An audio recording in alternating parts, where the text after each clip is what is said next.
Chandra.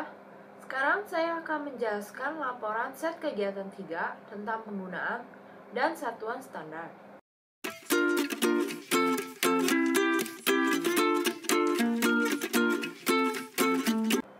Sistem satuan internasional adalah sistem satuan yang paling umum digunakan dan menjadi sistem satuan patokan bagi seluruh dunia.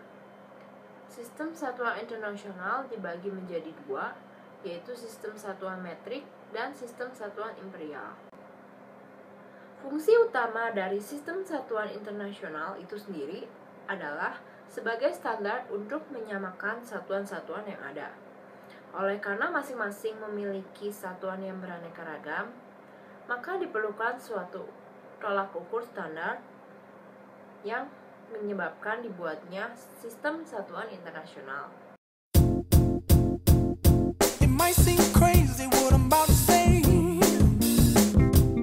Apakah itu Glimmy Glider? Glimmy Glider adalah sebutan untuk pesawat Air Canada 143 yang terlibat dalam sebuah kecelakaan udara. Pada tanggal 23 Juli 1984, Air Canada 143, sebuah jet Boeing 767, kehabisan bahan bakar pada ketinggian 12.000 meter di angkasa setelah menempuh setengah jarak tempuh dari Montreal dengan Edmonton. Beruntung, para pilot dan petugas berhasil mendaratkan pesawat dengan selamat pada pendaratan darurat di Gimli Industrial Airport Park. Pada saat terjadi kecelakaan, Kanada baru saja melakukan perubahan sistem satuan dari imperial menjadi metrik.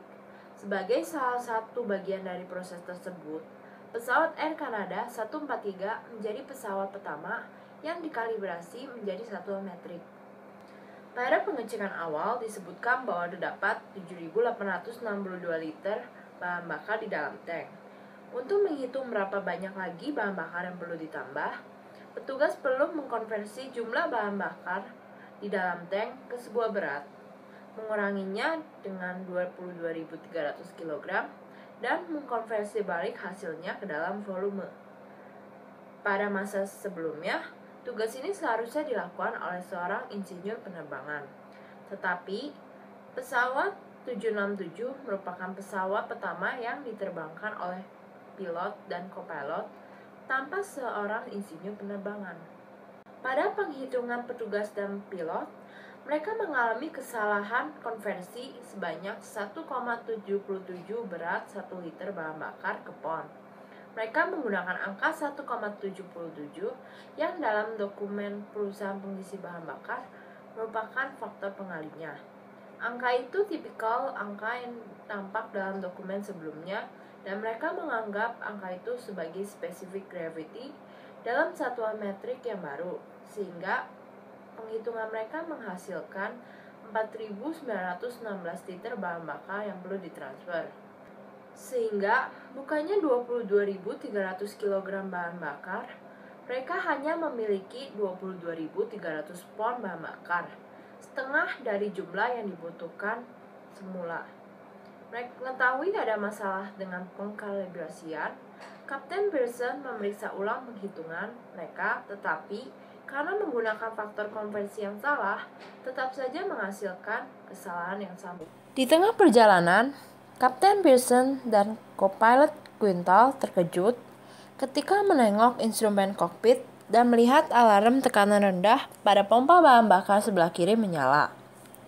Sesaat, mereka berpikir bahwa terjadi kerusakan pada pompa bahan bakar. Beberapa detik kemudian, lampu peringatan juga menyala, mengindikasikan kehilangan tekanan pada tangki bahan bakar utama sebelah kanan.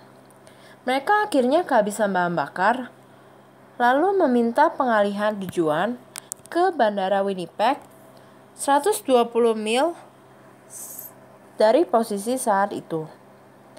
Mesin mereka mati terlebih dahulu, dan 21 menit sejak alarm pertama, saat ketinggian 28.500 kaki dan 60 mil dari Winnipeg, mesin kanan juga mati. Flight 143 meluncur bagaikan parasut. Hampir seluruh panel instrumen mati karena semuanya dihidupi oleh mesin pesawat.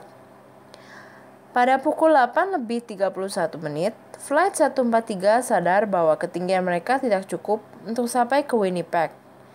Mereka segera menghubungi Winnipeg Air Traffic Control untuk meminta pendaratan dipindah ke Gimli, sebuah pangkalan angkatan udara yang sudah tidak aktif yang berjarak 12 mil.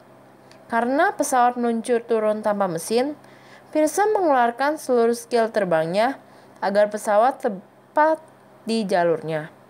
Hanya ada satu kesempatan dan tidak boleh ada kegagalan. Waktu menunjukkan 8:38 dan dari ketinggian 28.500 kaki, pesawat mendarat dengan keras namun selamat.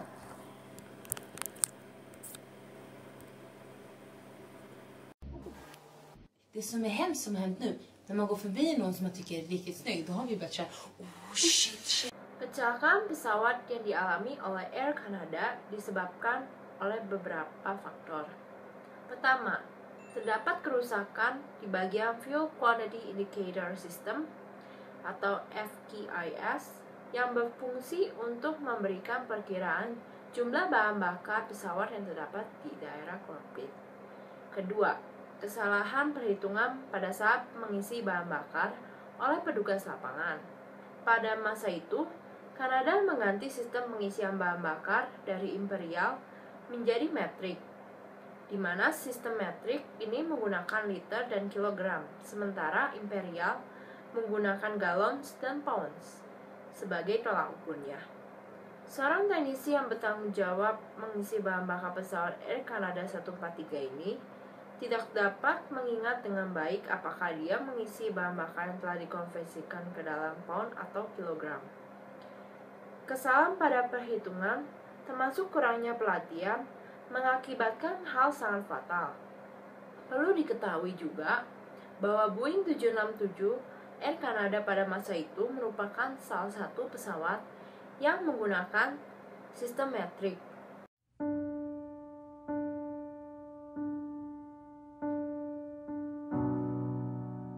Kecelakaan yang sama belum tentu akan terjadi walaupun terjadi perubahan dari sistem metrik atau sistem satuan internasional, karena apabila terdapat panduan faktor konvensi dan perhitungan yang tepat, serta ketelitian dari orang-orang yang terlatih dan berpengalaman di bidangnya, maka hal tersebut tidak akan terjadi.